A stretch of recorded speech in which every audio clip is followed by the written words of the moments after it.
তো আমরা এখন দেখব ডেবিট ক্রেডিট নির্ণয়ের পদ্ধতি। ডেবিট ক্রেডিট নির্ণয় আমরা কিভাবে করব সেটা এখন দেখব।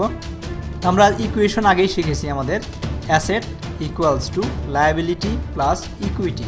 এখানে অ্যাসেট হচ্ছে সম্পদসমূহ, লায়াবিলিটিস হচ্ছে দায়সমূহ, মালিকানা সত্ত্ব হচ্ছে ইকুইটি ই। তো এটা আমরা আগেই শিখেছি। তো এখানে ডেবিট ক্রেডিট নির্ণয়ের জন্য আমি সহজ কিছু রুলস দেখে দিচ্ছি। অ্যাসেট আমরা আগেও দেখেছি, অ্যাসেট সবসময় যদি বাড়ে, আমরা যদি দেখি অ্যাসেট যদি সুবিধা গ্রহণ করে, যদি সুযোগ সুবিধা গ্রহণ করে কোনো একটা ট্রানজ্যাকশনে, তাহলে অ্যাসেট ডেবিট হবে। তার মানে ডেবিটকে ছোটোভাবে লেখে ডিআর, ডেবিট হবে। আর যদি অ্যাসেট কমে তাহলে অ্যাসেটে সবসময় ক্রেডিট হবে। আর লায়াবিলিটি যদি বাড়ে, মানে যদি লায়াবিলিটিসের কেউ যদি সুবিধা গ্রহণ করে তাহলে সেটা ক্রেডিট হবে। আর যদি সুবিধা প্রদান করে তাহলে সেটা ডেবিট হবে। আর যদি ইকুইটিও ঠিক একই অবস্থায়, যদি সুবিধা গ্রহণ করে তাহলে ক্রেডিট হবে। আর যদি সুবিধা নেয় তাহলে এটা ডেবিট হবে। সহজভাবেই এই ইকুয়েশনের এই পাশে সবসময় ডেবিট হয়। সবসময় ডেবিট হয় মানে বাড়ার জন্য ডেবিট হবে, আর এইখানে বাড়ার জন্য সবসময় ক্রেডিট হবে। এরা যদি কখনো সুবিধা গ্রহণ করে তাহলে সেটাকে ক্রেডিট করতে হবে। আর এরা যদি কখনো সুবিধা গ্রহণ করে তাহলে এরা যদি সুবিধা গ্রহণ করে তাহলে ডেবিট হবে। আর এরা যদি সুবিধা প্রদান করে তাহলে ক্রেডিট হবে। এবং এই পাশেরটা ডেবিট আর এই পাশেরটা ক্রেডিট। আমরা আমাদের যে দুই হাত দেখি, বাম হাত হচ্ছে ডেবিট আর ডান হাত হচ্ছে ক্রেডিট। তো এই জিনিসগুলো আমাদের মনে রাখলে আমরা ডেবিট ক্রেডিট নির্ণয় করতে পারবো। আমরা একটু ডিটেলে দেখবো এরপরে কাকে কীভাবে করতে হয়।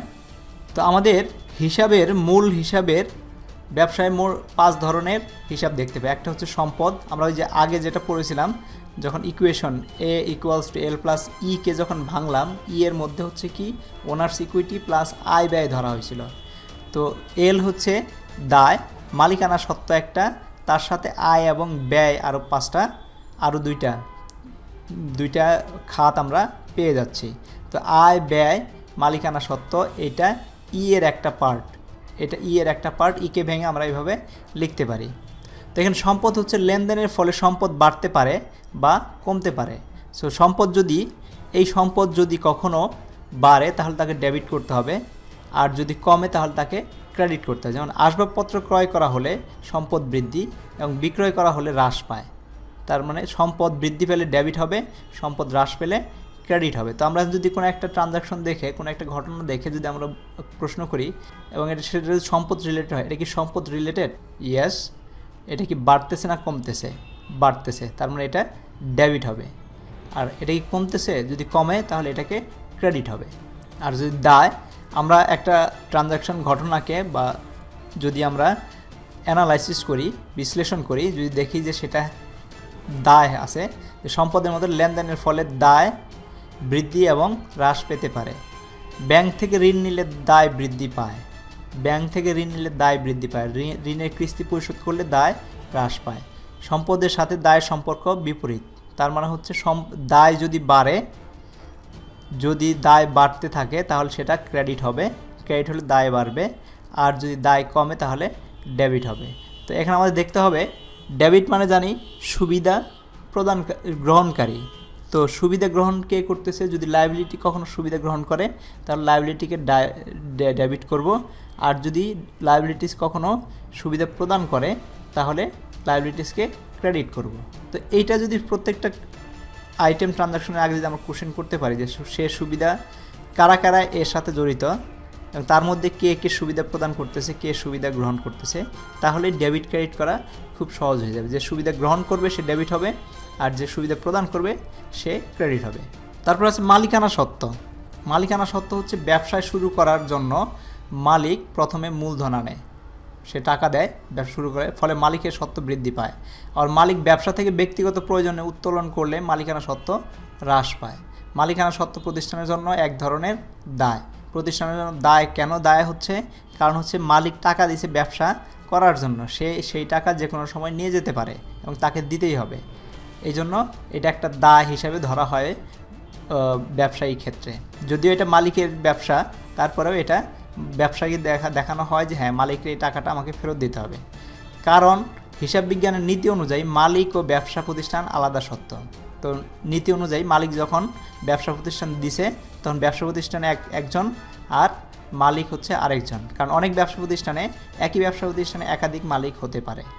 তো সুতরাং ব্যবসায় একজন এন্টিটি আর মালিক হচ্ছে আরেকজন এন্টিটি। সো ফলে দায়ের মতোই মালিকানা সত্ত্ব বৃদ্ধি পেলে ক্রেডিট, যেহেতু এটা দায় আমাদের ওই ইকুয়েশনের যেটা আমরা A = L + E, তার মানে এই ইকুয়ালের ডান পাশে যেগুলো আছে সেগুলো ক্রেডিট করলে বৃদ্ধি পাবে, আর এই পাশে যেগুলো আছে সেগুলো ডেবিট করলে বৃদ্ধি পাবে। আর এখানে ক্রেডিট করলে এই পাশে ক্রেডিট করলে হ্রাস পাবে, এখানে ডেবিট করলে এটাও হ্রাস পাবে। তো এটা মনে রাখা খুব সহজ, ইকুয়ালের আগের বাম পাশে যেটা আছে সেটা ডেবিট করলে বৃদ্ধি পাবে, ডান পাশে যেটা আছে ক্রেডিট করলে বৃদ্ধি পাবে। তার মানে তার উল্টোটা, ক্রেডিট করলে হ্রাস পাবে, তারপর ডেবিট করলে বৃদ্ধি পাবে। আচ্ছা, এখন আমরা দেখি আয়। আয় বলতে কি বুঝি? একটা ব্যবসা দেওয়া হয় আয় করার জন্য। সো আয় এখানে অনেক কিছুই আছে। আমরা কোনো জিনিসপত্র যদি বিক্রি করি তাহলে একটা আয় হয়, আমাদের সম্পদ যদি বিক্রি করে দেয় সেটাও এক ধরনের আয় হয়। সো ব্যবসার মূল উদ্দেশ্য হচ্ছে মুনাফা অর্জন করা, মানে লাভ করা, আয় করা। সো মুনাফার উপর একমাত্র দাবি মালিকের, কারণ এই মুনাফাটা কে নেবে? মালিকই নেবে, আর তো কেউ নিতে পারবে না। আর যারা যারা কর্মচারী আছে, যারা কাজ করতেছে, তারা তো এখান থেকে তাদের বেতন নিচ্ছে, সেটা একটা মালিকের খরচ থেকে যাচ্ছে। সো মুনাফার উপর একমাত্র দাবি মালিকের। প্রকৃতপক্ষে মুনাফা হচ্ছে আয়ের ওই অংশ যা ব্যয় অপেক্ষা অধিক। তো এরকম যদি হয় যে আমার ব্যবসা প্রতিষ্ঠান আছে, সেখানে আয় হচ্ছে ব্যয় হচ্ছে, তো আমি যদি দেখি যে আয়ের থেকে ব্যয় বেশি, তার মানে আমার লস হচ্ছে। আর যদি দেখি যে ব্যয়ের চাইতে আয় বেশি বা আয়ের চাইতে ব্যয় কম, তার মানে হচ্ছে আমার লাভ হচ্ছে। যে লাভ অংশটুকু থাকবে, মানে আয়ের থেকে ব্যয় বিয়োগ করলে যে অ্যামাউন্টটুকু থাকবে, সেটা এই ব্যবসা প্রতিষ্ঠান মালিককে দিতে বাধ্য, সেটা মালিকের হক। তো সুতরাং আয় হচ্ছে মালিকের দাবি।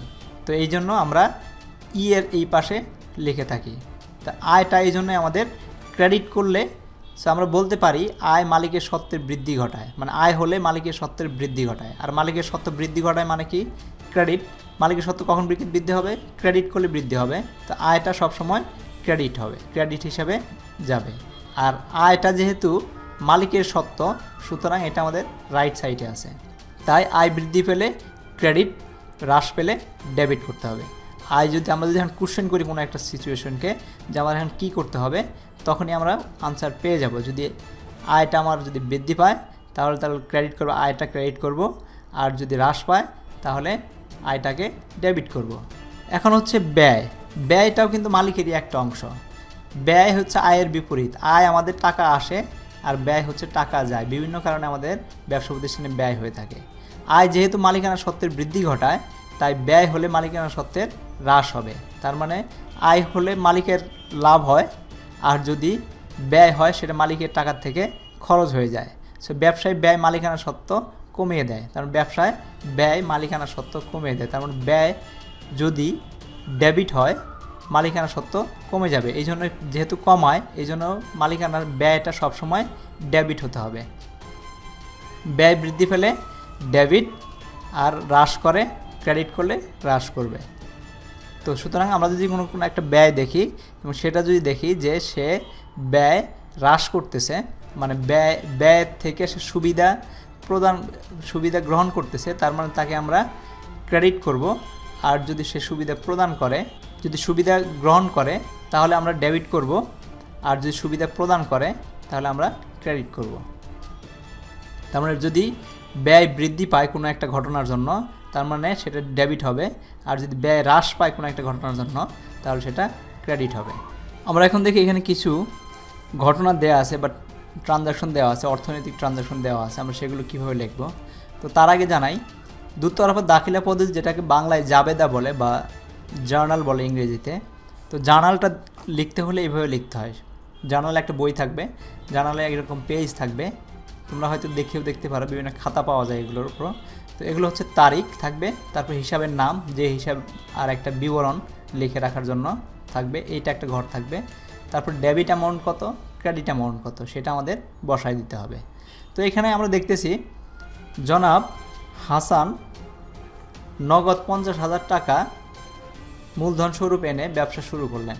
তার মানে 50,000 টাকা সে মূলধন হল। তার মানে আমাদের দুইটা, এখানে যদি আমি কোশ্চেন করি, এখানে দুইটা সত্তা কে কে, একটা হচ্ছে জনাব হাসান যেটা হচ্ছে মালিকের সত্ত্ব, আর নগদ 50,000 টাকার মূলধন সে দিল, কি মূলধন দিল স্বরূপ এনে ব্যবসা শুরু করলেন। তার মানে ব্যবসায় সে টাকা দিল, নগদ টাকা দিছে, নগদ, এখানে নগদ টাকা দিছে 50,000 টাকা। এবং একজন হচ্ছে ব্যবসায়ী নগদ পাইলো, ব্যবসাটা নগদ পাইলো, আর জাহিদ হাসান দুজন সত্তা পেয়ে গেছি। এবং এর মধ্যে সুবিধা প্রদানকারী হচ্ছে হাসান, আর সুবিধা গ্রহণকারীকে সেই নগদ টাকা, ব্যবসার নগদ টাকা যেটাকে আমরা নগদান বলে থাকি, অনেক সময় নগদান হিসাব বলা হয়, সেই নগদান হিসাব 50,000 টাকা পাইল। তো আমাদের যখন জার্নাল করতে যাব বা জাবেদা করতে যাব, তখন যেটা করতে হবে, যদি ডেট দেয়া থাকে তাহলে ডেটটা আমাদের লিখতে হবে, আর যদি ডেট দেওয়া না থাকে আমরা ডেট না লিখেও করতে পারি, তবে ডেট থাকা জরুরি। তো এখানে আমরা ধরে নিচ্ছি এটা 1 জানুয়ারিতে হচ্ছিল, জানুয়ারিতে একটা ট্রানজাকশন হয়েছে। তো এখানে আমাদের নিয়ম হচ্ছে যেটা আমাদের সুবিধা পাইছে সেটাকে আমরা আগে লিখব। তো সুবিধা পাইলো কে? নগদান হিসাব সুবিধা পাইলো মানে কি আমাদের ডেবিট হবে। তার মানে ডেবিট হচ্ছে কত? 50,000 টাকা, 50,000 টাকা। ক্রেডিট কিছু লিখব না। এখন কে সুবিধা দিছে? জনাব হাসান, তার মানে এটার মালিক। তার মানে সেটাকে আমরা কীভাবে বলবো? মূলধন হিসাব মানে হচ্ছে মালিকের হিসাব বা মালিকের সত্ত্ব, যেটা মালিকের সত্ত্ব আমরা মূলধন বলতে পারি। তো আমরা এখানে লিখলে দুজন পেয়ে যাবো, একটা নগদ মূলধন, এই জনাব হাসান হচ্ছে মূলধন স্বরূপ, মানে মূলধন হিসাব স্বরূপ দিছে।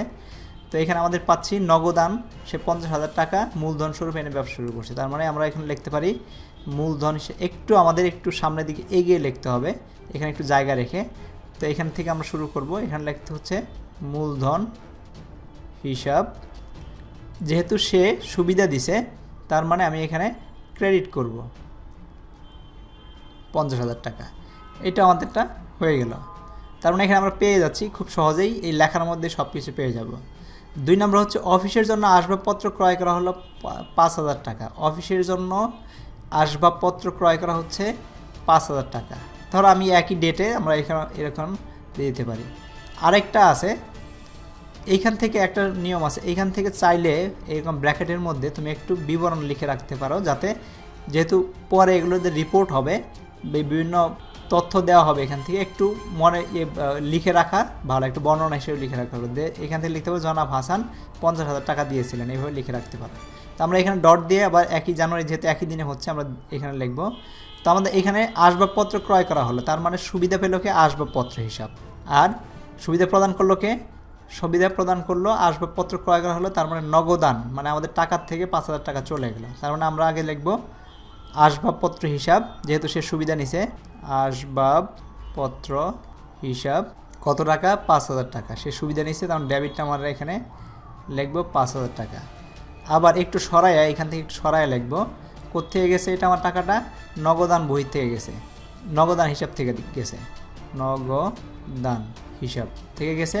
সে কারণ নগদ টাকা যেহেতু দেওয়া হয়েছে, সে সুবিধা প্রদান করছে, তো এটা আমাদের ক্রেডিট হবে। কারণ ক্রেডিট হওয়ার কারণ হচ্ছে আমার নগদ টাকা যেহেতু চলে গেছে, যেহেতু অ্যাসেটও কমে যাচ্ছে, এই অ্যাসেটটা নগদ টাকা কমে যাচ্ছে, কিন্তু আসবাবপত্রের অ্যাসেট বা এটা যেটা সম্পদ সেটা বেড়ে যাচ্ছে। তো আমরা আরেকটা দেখি, কর্মচারীদের বেতন প্রদান 6,000 টাকা। কর্মচারীদের বেতন প্রদান করা হয়েছে। কী করা হয়েছে? কর্মচারীদের বেতন, মানে বেতন হিসাব প্রদান করা হয়েছে 6,000 টাকা। 6,000 টাকা যদি কোনো কিছু না দেওয়া থাকে, টাকাটা কোথেকে যাচ্ছে? নগদান হিসাব থেকে যাচ্ছে। তার মানে এখানে বেনিফিট পাইলো কে? সুবিধা পাইলো কে? কর্মচারী হিসাব বা বেতন হিসাব লিখতে পারি আমরা, বেতন খরচ হিসাব বা বেতন হিসাব, যেটাই লেখা অসুবিধা নাই, বেতন হিসাব। সে সুবিধা পাইলো কয় টাকার? 6,000 টাকার। তারপর হচ্ছে একটু সরায় লিখবো আমরা, কোথা থেকে গেল?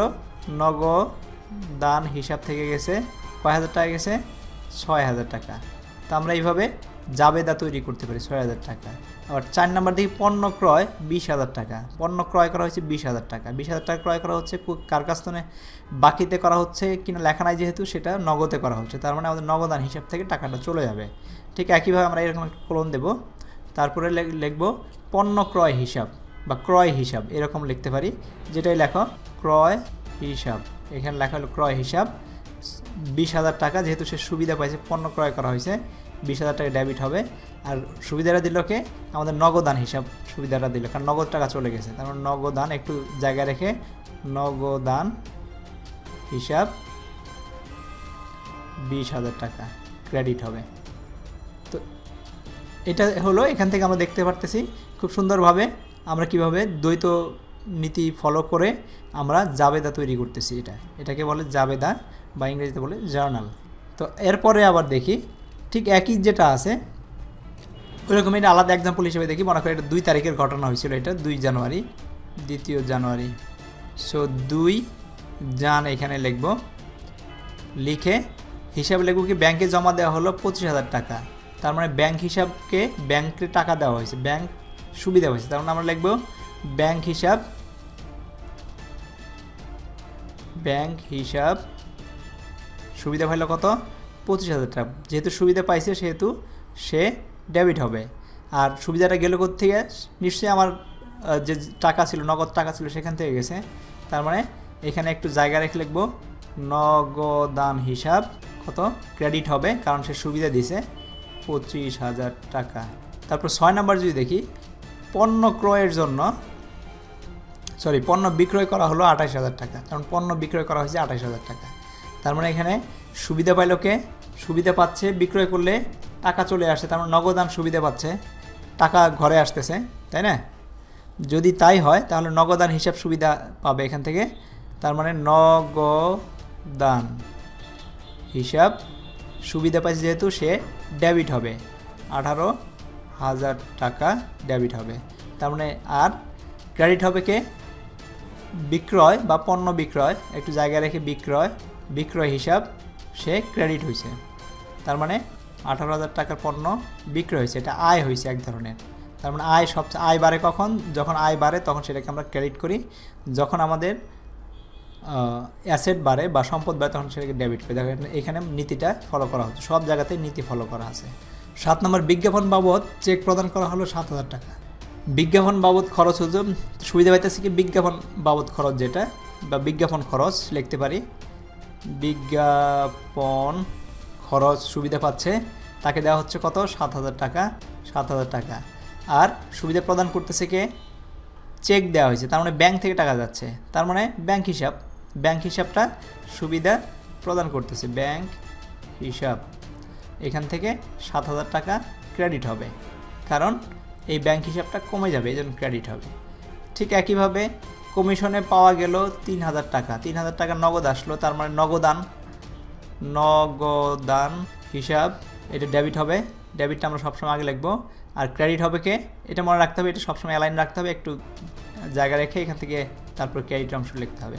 তো কমিশন হিসাবটা কমিশন আয় হিসাব বা কমিশন হিসাব সেটা আমাদের সুবিধা প্রদান করছে। ঠিক একইভাবে ব্যাংকের নিকট হতে সুদে পাওয়া গেল 1200 টাকা, তার মানে হচ্ছে এটা 1200 টাকা সুদে পাওয়া গেছে, সেটা কোথায় গেছে, ব্যাংকে যদি সুদ হয় সুদটা তো ডাইরেক্ট টাকা দিয়ে দেয় না, ওটা তার ব্যাংক হিসাবের মধ্যেই অ্যাড করে দেয়, যোগ করে দেয়। তার মানে আমাদের ব্যাংক হিসাবে সুবিধা পাইছে, ব্যাংক হিসাব সুবিধাটা পেল, ব্যাংক হিসাব সুবিধা পেল কত 1,200 টাকা। কারণ হচ্ছে ব্যাংকের যে সুদটা দেয় সেটা ব্যাংকের ওই অ্যাকাউন্টে টাকা জমা দেয়, এই জন্য ব্যাংক হিসাবকে আমরা এইভাবে লিখলাম। আর সুবিধাটা আসলো কোত্থেকে, কে সুবিধাটা দিল, তার মানে হচ্ছে ব্যাংক সুদ হিসাব। তো ব্যাংক সুদ নামে আরেকটা হিসাব থাকে, ব্যাংক সুদ হিসাব। তো তোমরা যদি লক্ষ্য করো খুব সহজেই আমরা কিন্তু ইয়ের মধ্যে থেকে পেয়ে যাচ্ছি, এইখান থেকে আমরা পেয়ে যাচ্ছি, সব কি লিখতে হবে এখান থেকে পেয়ে যাচ্ছি, মোটামুটি সব লেখার মধ্যেই রয়ে গেছে। তো এইভাবে লিখে তোমরা বাসায় করে নেবে, এইভাবেই লিখতে পারবা। ধারে পণ্য বিক্রয় করা হলো 15,000 টাকা, তার মানে হচ্ছে এখানে কি ধারে পণ্য বিক্রয়, তার মানে আমাদের বিক্রয় হিসাব যেটা আছে সেটাকে আমরা কি করব, আগে আমরা লিখব, যেহেতু সুবিধা পাইতেছে কি দেনাদার সুবিধা পাইতেছে, তার মানে দেনাদার হিসাবকে আমরা ডেবিট করব, আর বিক্রয় হিসাবকে আমরা দেনাদার হিসাবকে আমরা ডেবিট করব, আর বিক্রয় হিসাবকে আমরা ক্রেডিট করব। দেনাদার মানে ধারে যে আমাদের টাকা দিবে, যার টাকা পাওয়া যায়। আমাদের ভাড়া বাবদ চেক প্রদান করা হলো 6,000 টাকা, ভাড়া বাবদ চেক প্রদান করা হলো 6,000 টাকা। তার মানে ভাড়ার যে খরচ সে সুবিধা পাচ্ছে 6,000 টাকা, তাকে ডেবিট করবো 6,000 টাকা ভাড়া খরচ, এভাবে লিখবো ভাড়া খরচ হিসাব বা ভাড়া হিসাব যেটাই লেখো এর মধ্যে লিখলেই হলো 6,000 টাকা ডেবিট হবে। আর ক্রেডিট করব কি আমাদের নগদান টাকা চেক দেওয়া হয়েছে যেহেতু ব্যাংক হিসাব থেকে আমাদের টাকাটা চলে যাবে, তার মানে ব্যাংক হিসাবকে আমরা ক্রেডিট করব। সো ব্যবসায়ের প্রয়োজনে ব্যাংক থেকে উত্তোলন 8,000 টাকা, তার মানে 8,000 টাকা ক্যাশ ব্যাংক থেকে নিয়ে ব্যবসার কাছে নগদ টাকা নিয়ে আসা হলো। তার মানে হচ্ছে ব্যাংক হিসাবকে আমাদের নগদান হিসাবকে ডেবিট করব, কারণ সে সুবিধা পাচ্ছে, তার টাকা বাড়তেছে, আর ব্যাংক হিসাবকে ক্রেডিট করব। তো এইভাবে আমরা খুব সহজেই জার্নাল এন্ট্রি করতে পারি, বা যেটাকে জাবেদা বলে। এবং কয়েকটা জিনিস মনে রাখবো, তুমি যদি কে পাচ্ছে, কে দুই সত্তাকে বের করে নিতে পারো, এবং এর মধ্যে কে সুবিধা পাচ্ছে, কে সুবিধা দিচ্ছে, এটা যদি বের করতে পারো, তারপরে খুব সহজে এইভাবে লিখে ফেলতে পারবা। এবং এই ব্যাংক হিসাব, নগদান হিসাব, এগুলো এর মধ্যে থেকে পাওয়া যাবে। তোমার এমনিই লিখতে হবে এমন কোনো কথা নাই, তবে এরকম কাছাকাছি লিখলেও চলবে।